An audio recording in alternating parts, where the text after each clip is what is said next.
8. रोहित, तू पक्का अंदर नहीं सोएगा? नहीं नहीं, मैं यहाँ आंगन में ही सोऊंगा, मैं अंदर नहीं जाऊंगा। ठीक है, जैसा तेरा दिल करे। रोशनी अंदर चली गई और रोहित घने काले अंधेरे में आंगन के झूले पर बैठ गया। झूलते झूलते उसकी आंखें बंद होने लगी थीं, लेकिन तभी अचानक उसके पीछे की तरफ पेड़ों के बीच में से एक भेड़िए की रोने की आवाज सुनाई दी और तभी उसे किसी के कदमों की आहट सुनाई दी, जैसे कोई उसकी ओर चल के आ रहा था। कौन है वहां? रोहित थोड़ी हिम्मत करके उठा और उस आवाज की ओर उसने अपने कदम बढ़ाने शुरू कर दिए। उसने देखा कि पेड़ अब और भी तेजी से हिलने लगे थे। तभी एक भेड़िए ने अचानक उस पर छलांग लगाई। भेड़िए को तेजी से अपने ऊपर आता देख रोहित जमीन पर गिर पड़ा, लेकिन जैसे ही उसने अपनी आंखें खोली, भेड़िया कहाँ गया? अचानक गायब कैसे हो गया? क्या हो रहा है मेरे साथ? कहीं ये सब सच में मेरा वहम तो नहीं है? उसके बाद रोहित ने अपने चारों तरफ देखा कि एकदम सन्नाटा छाया हुआ था। वो फिर वापस जाकर झूले पर बैठ गया। उसे समझ नहीं आ रहा था कि ये घटनाएं एक सपना थी या वास्तव में उसके साथ हो रही थी। तभी दूर से विला के गेट पर उसकी होने वाली बीवी आरवी दिखी। आरवी, ये यहाँ इतनी रात को क्या कर रही है? बिना बताए कैसे आ गई?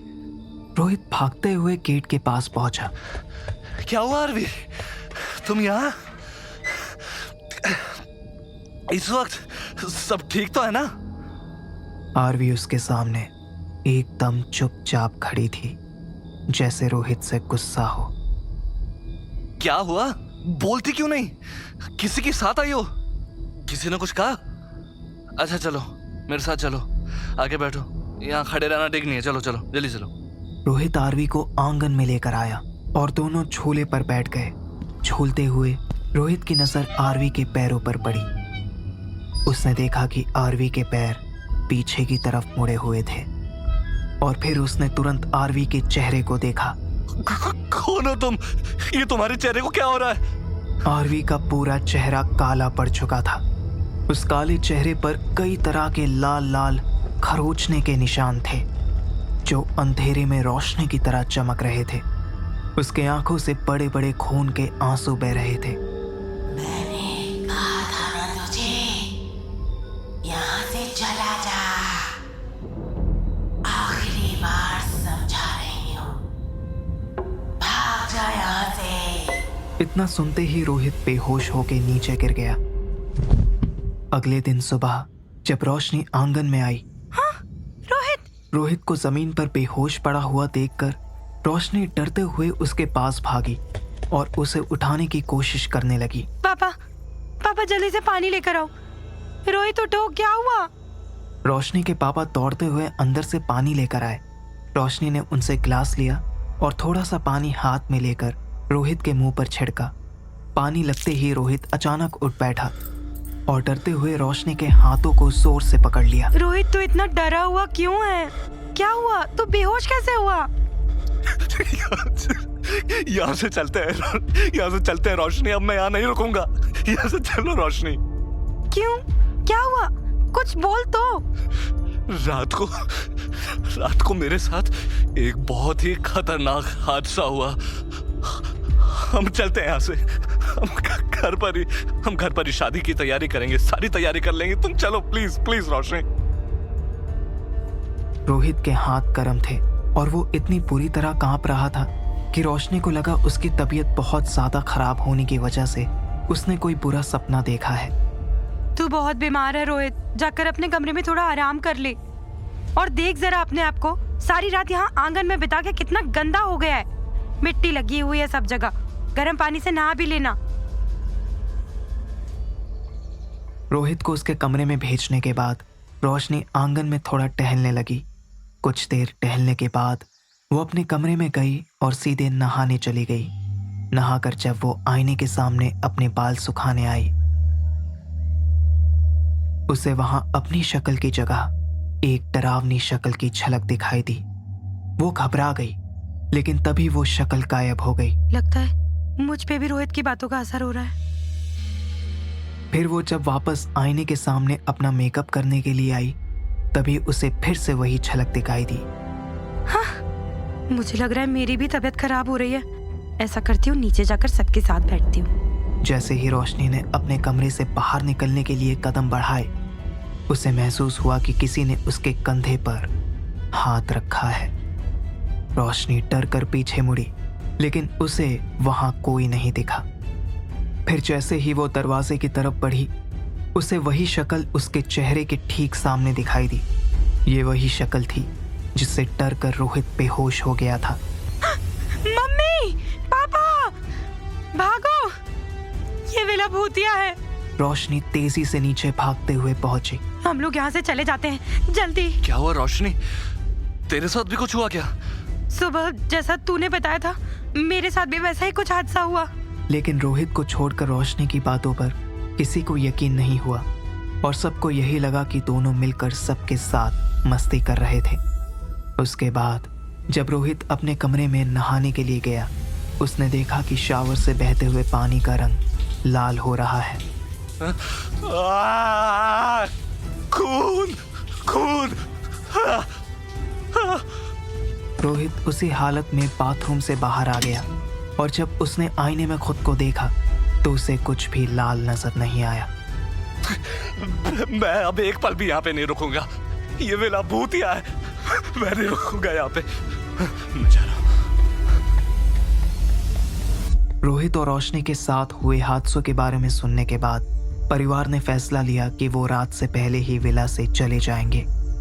लेकिन शादी के घर में कई लोग होते हैं और उन सब की खातिरदारी में कोई कमी नहीं छोड़ी जा सकती। इसलिए खाना बनाने के लिए रोशनी की मम्मी किचन में चली गई और मजबूरन रोशनी को भी जाना पड़ा। माँ, मुझे लग रहा है जितना जल्दी हो सके हमें यहाँ से चले जाना चाहिए। खाना तो हम बाहर जाकर भी खा सकते थे। रोशनी की मम्मी को लग रहा था कि रोशनी मजाक कर रही थी, इसलिए उन्होंने तभी कुछ नहीं कहा। माँ, ये देखो माँ। जैसे ही उसकी मम्मी ने पीछे देखा, उन्हें कांच की आचार की बरनी हवा में उड़ते हुए दिखाई दी और वो बरनी अचानक जमीन पे गिर पड़ी। रोशनी और उसकी मम्मी भागते हुए हॉल में आए, जहां सब बैठे हुए थे। रोशनी की मम्मी को अब यकीन हो गया था कि रोहित और रोशनी मजाक नहीं कर रहे थे। हमें अभी के अभी यहाँ से निकल जाना चाहिए। आंटी ने रोशनी की बात में हामी देते हुए सबको आचार की बरनी के बारे में बताया। वो ये कह ही रही थी कि देखते देखते हॉल में रखी सभी चीजें हवा में उड़ने लगी और यहाँ वहां जाकर दीवार से टकराने लगी। मैं कल से आप लोगों को समझाने की कोशिश कर रहा हूँ, यहाँ पे कुछ है, कुछ है। मैं भी यही बोल रही थी, लेकिन किसी ने मेरी बात ही नहीं मानी। तभी एक आवाज ने उनको दस्तक दी। आखिरी बार तुम लोगों से बोल रही हूँ, भाग जाओ यहाँ से,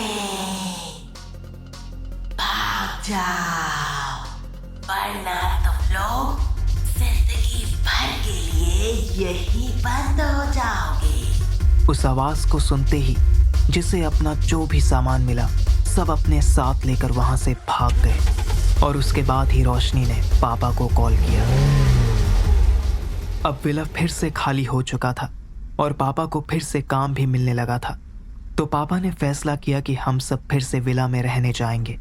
इतनी जल्दी हमें जाता हुआ देखकर सच्चिदानंद अंकल तो खुश नहीं थे, लेकिन उन्हें इस बात की खुशी थी कि अब पापा के सर पे काम ना मिलने का बोझ तो नहीं रहेगा। अगले दिन जैसे ही हम विला पहुंचे और दरवाजा खोला, हे भगवान, ये घर की क्या हालत बना कर रखी है, कितना गंदा करके रखा है। मम्मी को इतना गुस्सा आया कि मम्मी ने दीदी को बोला कि वो रोशनी को उसी वक्त घर बुलाए। हाँ रोशनी, तू किधर है यार? विला की क्या हालत बना रखी है। तू अभी के अभी विला आ जा। दिया, मैं उस विला में कभी नहीं आऊंगी और वो सब हमने नहीं किया है। और रोशनी और उसके परिवार के साथ जो भी हादसे हुए उसने सब दीदी को बताया, लेकिन दीदी ने रोशनी की बात पर यकीन नहीं किया। रोशनी, हम भी यहीं रहते हैं, लेकिन हमारे साथ कभी भी ऐसा नहीं हुआ। और ये कोई तरीका नहीं होता यार किसी के घर रहने का। तभी मम्मी और दीदी किचन में घुसे। शी, ये कैसी बदबू है। ऐसा लग रहा है जैसे बहुत सारे चूहे मर गए हों। दिया, देख तो हर जगह सामान बिखरा पड़ा है। ये देखो, यहाँ अचार की बंडी टूटी पड़ी है, इसमें से बदबू आ रही है। उस वक्त तो ये बात किसी को समझ नहीं आई कि जो अचार सालों साल चलता है वो एक ही दिन में सड़ कैसे गया, क्योंकि जिस जगह पर काला साया हो उस जगह पर जिंदगी के साथ रहने वाली चीजें भी 2 दिन की मेहमान रहती हैं। मैंने मान लिया था कि जो मेरे साथ हुआ वो कोई वहम नहीं था। ये जरूर उसी काली शक्ति का काम है, वरना कोई भी इंसान किसी दूसरे के घर को ऐसे तहस नहस कैसे कर सकता है। एकांश, तुम्हारे सर से अभी तक ये भूत नहीं उतरा। इस घर में वो लोग शादी का माहौल बनाने आए थे और कम से कम 50 लोग तो आए ही होंगे, और उन्होंने ही मस्ती मजाक में सब किया होगा। उन्हें सब सही करके जाना चाहिए था, पर खैर अब हमें ही करना पड़ेगा। पूरा घर साफ करने में काफी घंटे लग गए। सफाई के बाद जब सब सोने चले गए तब मैंने मम्मी पापा को उनके कमरे में बात करते हुए सुना। सुनिए जी, मैं एकांश के सामने कुछ कहना नहीं चाहती थी, इसीलिए उस वक्त चुप थी। लेकिन सच में घर की हालत कुछ ज्यादा ही खराब थी। जो भी यहाँ रहने आए थे वो अच्छे लोग थे, और दिया के दोस्त भी। मुझे नहीं लगता उन्होंने इतनी तबाही मचाई होगी। देखो, मुझे नहीं पता इस घर का हाल इतना खराब क्यों है, लेकिन मुझे इससे जुड़ी कोई बात नहीं करनी। आपको याद है जब एकांश पैदा हुआ था तब एकांश के दादाजी ने क्या कहा था इसकी कुंडली के बारे में? ये सब पुराने ख्यालात की बातें हैं। आप भूल गए होंगे, लेकिन मुझे अच्छी तरह से याद है। उन्होंने कहा था इसकी कुंडली में लिखा है कि इसे शायद अंदरूनी शक्तियां दिख सकती हैं, और आप भी इसे हर डील करते वक्त साथ ले जाते हैं, उसको लकी मान के। ये सब कौन से जमाने के ख्याल लेके बैठी हो तुम? भूल जाओ ये सब। एकांश थोड़ा सेंसिटिव है और कुछ नहीं। प्लीज अब दोबारा ये सब मत करना।